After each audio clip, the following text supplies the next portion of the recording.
kod Ramogi TV bende Ramogi TV KE mano ka intiere Twitter. Mana kamano wawe karka.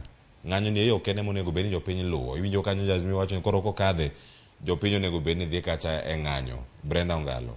Ng'anyo ni yo monego beni irange kende. To bende sirkal oyie mondo jopiny Kenya ochaka ng'anyo ma ok gitimo gik mwaneno ka gitimo e ng'anyo mokalo. Iro malungo wang' tiagas mano kantiere karkacha risasi moko bende ok ibayo. Oganda moko yudo hinyruok maka gikawo, obila bende hinyore. Gigi moseneno kata ng'anyo mokalo. Ng'anyo nitiere katiba marwa kaka jo Kenya. Bende oyienwa ge time e yo moro ma okwe. Ma oganda nyalo wacho ni oyo ma en ng'anyo mamuol ma watimo.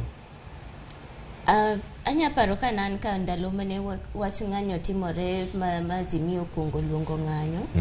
Ka wacho ni seche miluongo ng'anyo, maandamano should be something that nyakubed driven gi gimoro ma ji te neno ni mato serikali odagi winjowa mato koro nyaka wang'anyo.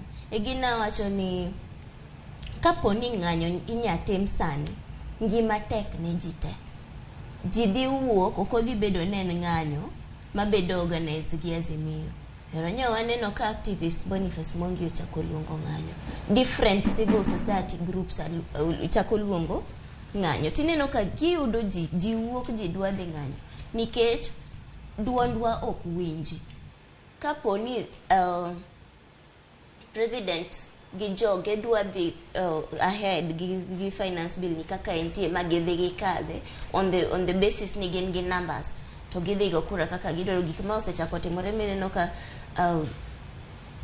ji bedo frustrated, elected members bedo frustrated to a point magiwacho ni kara wanto koro ka kochuno ni nyaka debate ni utim kaka utimeni to kara wewa wuog gi jopiny. Sama jatelo moyier owuok oko matineno duoko power ni jok moyiere to ng'ise ni ma to kanyal represent kanyo, but the same constitution